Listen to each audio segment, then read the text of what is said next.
So everyone should know that the nominees have been announced for the 2016 Oscars.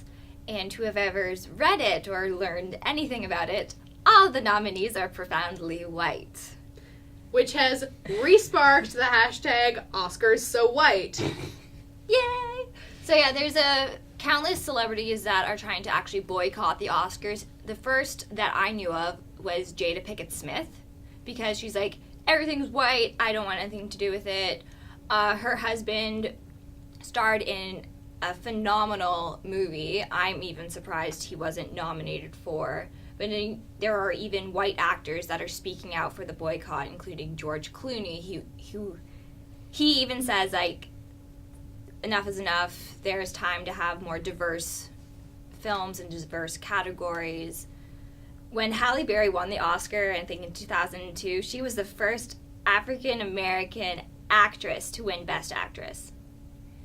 And that was in 2002. Has it happened since then? I believe so. Okay. I know Octavia Spencer won Best Supporting Actress for The Help. Okay, yeah, I remember that. There have been a couple of actresses who have been non-white who have won either Best Supporting Actress or Best Actress in the last few years. Yeah. But if you look at this year's nominees, the actor in a leading role the nominees are Bryan Cranston, Matt Damon, Leonardo DiCaprio, Michael Fassbender, and Eddie Redmayne. We all know Eddie Redmayne's gonna win every way. They're just putting Leo in there just for a tumbler to explode. Leo never wins. Actress in a leading role, Cate Blanchett, Brie Larson, Jennifer Lawrence, Charlotte Rampling, and... Saoirse Ronan. Thank you. I know how to pronounce Irish names. That's very good. And all of these actors and actresses have done fantastic work. The problem is not with the people specifically who have been nominated, but the fact that there were some people who believe that there were roles that were ignored. Mm-hmm. So one of the movies that was considered by some to be a snub was Beasts of No Nation. However, I'm on the fence about Beasts of No Nation because I think that it might have more to do with the fact that it was a Netflix film as opposed to the fact that it was essentially an all-black cast. And you were saying that Netflix is such a new thing, there's really no way to yeah, I feel like they've never the Oscars. they've never dealt with a big hit coming from Netflix this far, so they don't know how to integrate into film-wise. That's what I'm speaking Television of. is different, Yeah. but when it comes to these Oscar nominations, they haven't had a huge hit film. I mean, Beasts of No Nation premiered at the Venice Film Festival. But because it was released then on Netflix, it's kind of a question of, is it being taken seriously? Fun fact about Beasts of No Nation, I've seen it twice. Second time I watched it, I was like, I didn't see any white people in this the first time.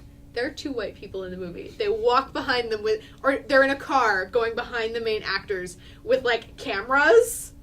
It was so tacky and fantastic, and that is usually what happens to the non-white actors in film. Mm-hmm. Is, oh no, see, there's 2 extras back there who are black. You're represented in this film.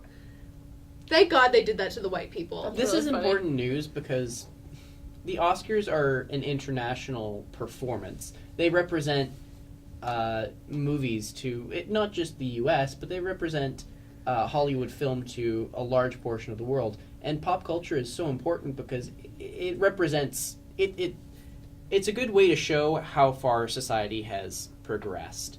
Like, if you have movies where diversity is being,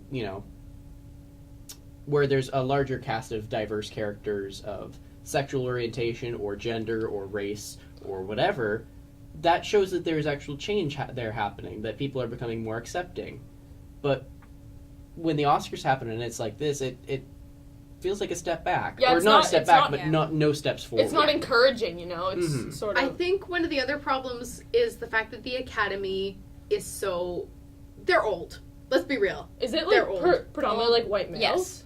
The leader you said was like a black woman. Oh, okay. But it is largely The white rest- and male. Okay. And the rest of the Academy is predominantly white. yeah, and they're significantly older than us. Mhm. So because, in general, millennials are much more liberal than the generations that came before us. So because we are more liberal, we are more likely to see a problem with black actors being snubbed Yeah. than people who are 40 years older than us would.